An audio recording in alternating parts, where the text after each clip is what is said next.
This demonstration walks through the steps to configure and verify a simple edge-to-core to cloud configuration. Referring to the graphic, the scenario has 3 clusters.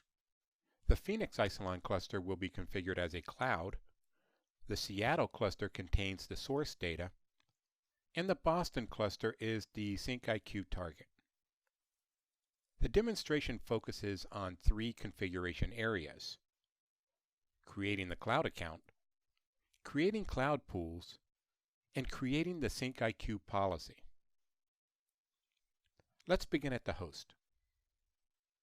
Here I have the browser open and I am connected to all 3 clusters, the Boston, Phoenix, and Seattle cluster. We need to begin by creating the cloud account on the Phoenix cluster. Begin by creating a user for the cloud account.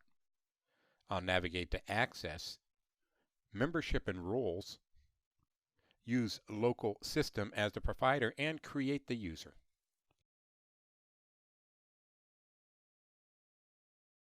My user is cloud_user.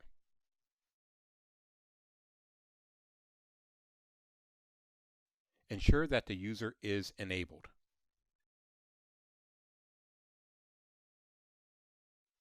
Next, we need to create a role and assign the user to the role. Select the Roles tab and create a role. I'll name the role cloud_role and add cloud_user to the role.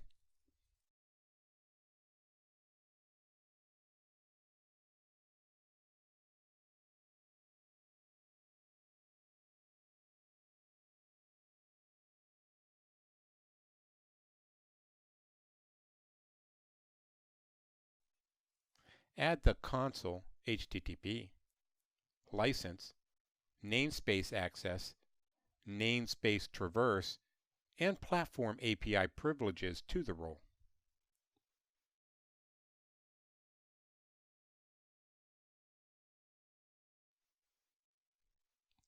The next step is to create the CloudPools on the source cluster, Seattle.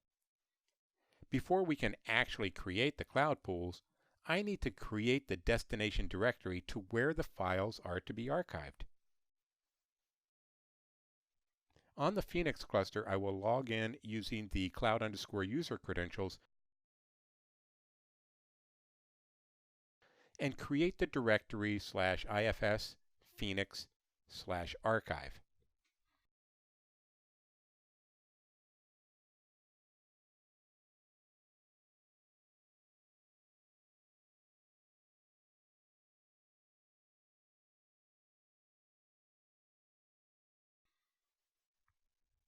On the Seattle cluster, I will create the directory /ifs/Seattle to use as my source directory.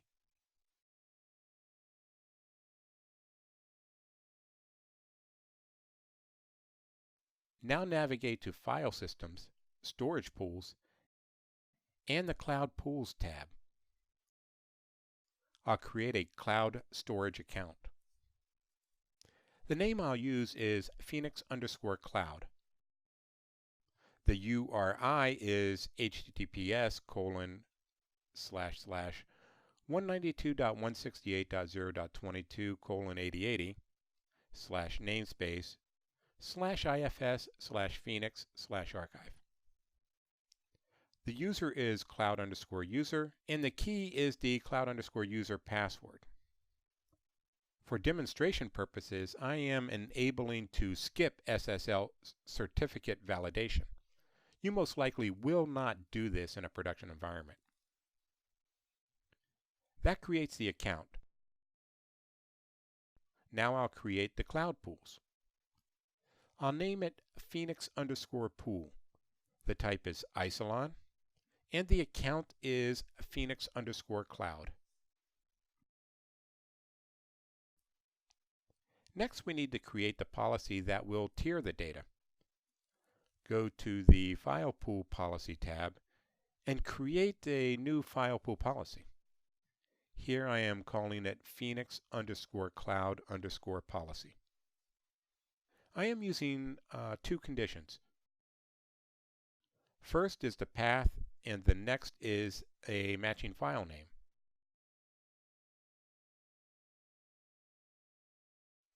Scrolling down, select Move to Cloud Storage and select the Phoenix_pool target.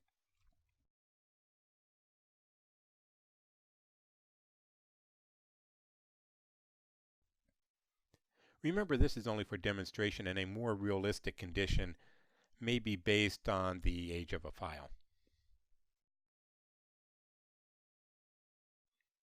Now I'm going to map my share/ifs/Seattle and copy a .wmv file.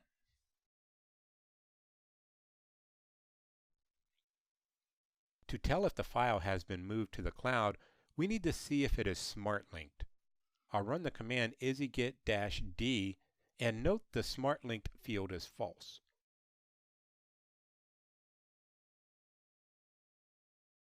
For this demonstration, I'll go to the Job Operations, Job Types, and start the CloudPools job.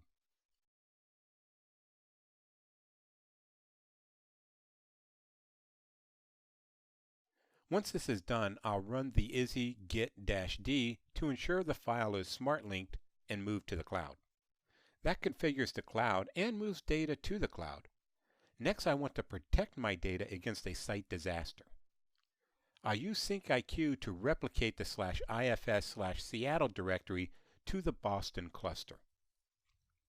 Going to the Data Protection SyncIQ page, Policies tab on the Seattle cluster, I will create a SyncIQ policy. The simple policy is called Seattle_ifs-Seattle_2_Boston. Source and destination directories are /ifs/Seattle.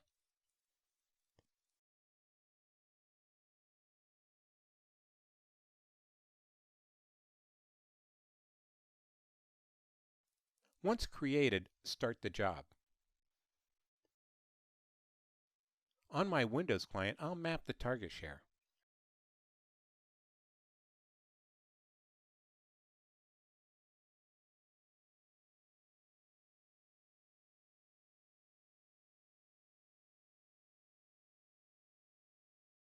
Notice the SmartLink file is synchronized to the target. I can access the file from my target.